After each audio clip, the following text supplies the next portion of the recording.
Welcome to the Living Your Greatness podcast. I am your host, Ben Mumme. The purpose of the podcast is to inspire millions of people across the world to achieve greatness and enhance their overall personal well-being.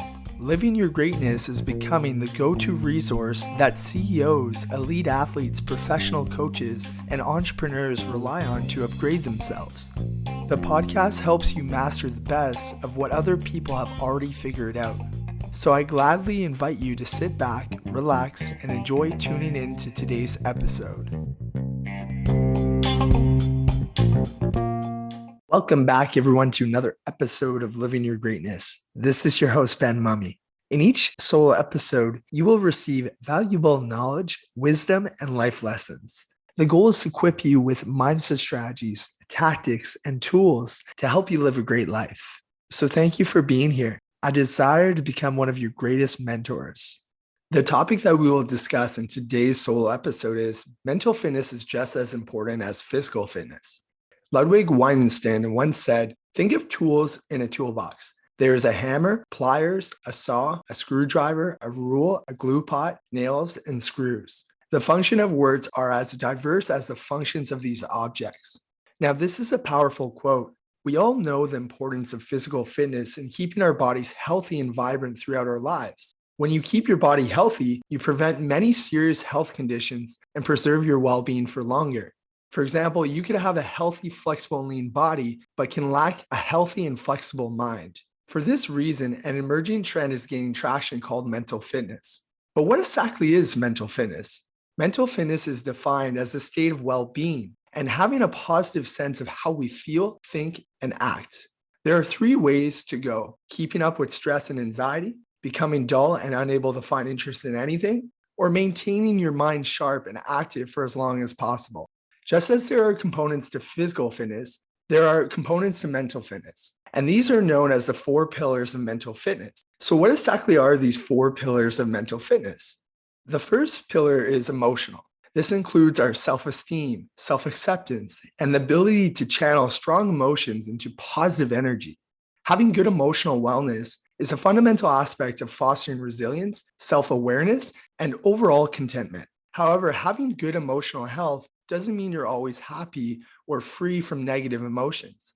It's about having the tools and resources to manage the ups and downs of day-to-day life.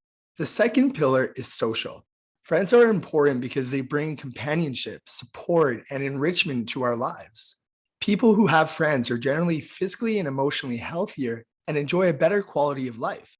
As friends, we share life's journey, the good and the bad, and love each other unconditionally. Having someone you trust to talk with, to share your laughter and tears, and to just be there is one of life's greatest gifts. The third pillar is financial. Today, people are increasingly anxious about money. Studies have shown that money is the number one cause of stress. It is more of a problem than either personal relationships or even work.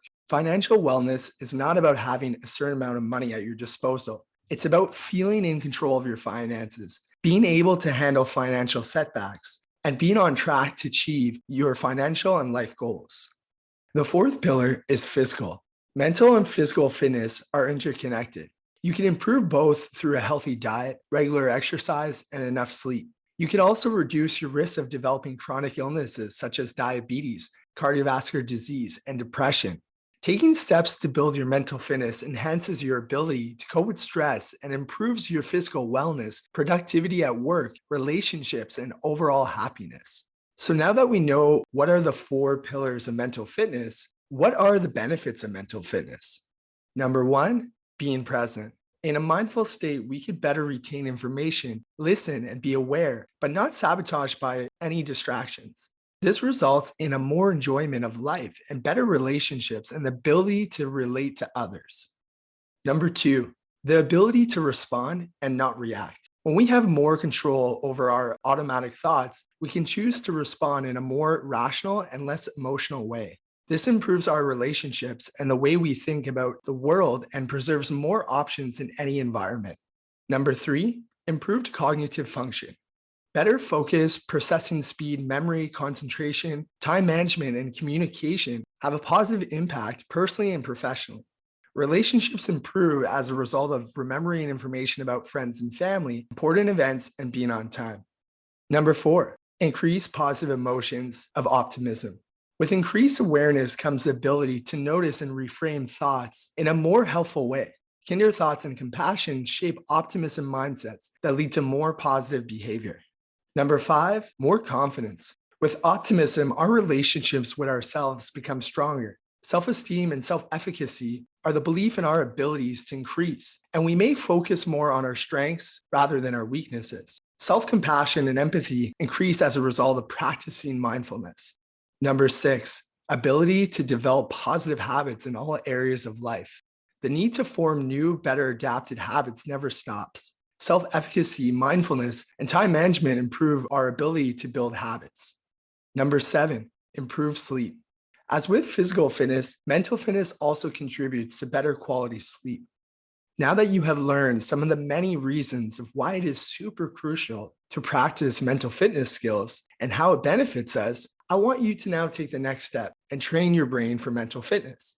One of our modern neuroscience's most exciting findings is that our brains are neuroplastic.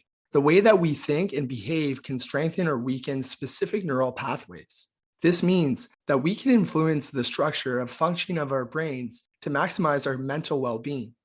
Similar with any kind of physical fitness, consistency is crucial to building strength. Mental fitness is no different. What is important is to start exercising your mind and developing your psychological core today.